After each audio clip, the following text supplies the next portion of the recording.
The text suggests that the slaves were driven by hunger and desperation, as well as a desire for freedom. They had been subjected to harsh treatment and saw a chance to escape their oppressive conditions. The slaves acted decisively, killing their masters and taking their boat while they were away. This suggests a level of planning and coordination. The slaves established a short-lived settlement on the Westman Islands. However, they were eventually discovered and killed by Ingolfur Arnarsson, another Norse settler who sought revenge for the death of his foster brother Hromarsson. The resistance of slaves in Dublin, though often hidden from the official records, left an indelible mark on the city's history.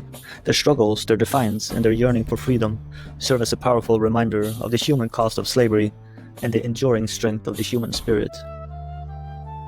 In the world of the Vikings, law and order were paramount. Their society, though often perceived as chaotic and violent, was governed by a complex system of laws and customs. These laws, passed down orally for generations, were eventually codified in texts like the Icelandic Grógós, or Grey Goose Laws translated. And within these legal frameworks, we find a stark reality. The institution of slavery was not only recognized, but also regulated. The Grógós, compiled in the 12th century, provides a window into the legal status of slaves in Viking society. It defines slaves as those who are lawfully owned by another, clearly establishing their status as property. This legal definition stripped slaves of their personhood and rendered them subject to the will of their masters.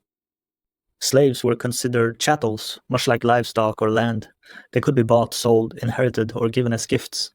The Grógós outlines the rights of slave owners, stating that a man has full right over his slave, to sell him or keep him as he wishes. This absolute power granted to slave owners highlights the dehumanizing nature of slavery within Viking society. The law was indeed harsh. Slaves had limited legal protections. They could be punished severely for offenses against their masters, including theft, disobedience, or even attempted escape.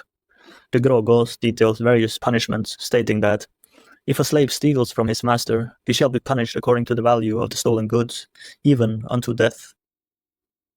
However, the law also placed some limitations on the treatment of slaves. While owners had considerable power, they were not allowed to kill their slaves without just cause. The Grógós states that if a master kills a slave without lawful reason, he must pay a vergild, which means compensation, to the slave's kin. This provision, while offering some protection, still treated slaves as property with a monetary value attached to their lives.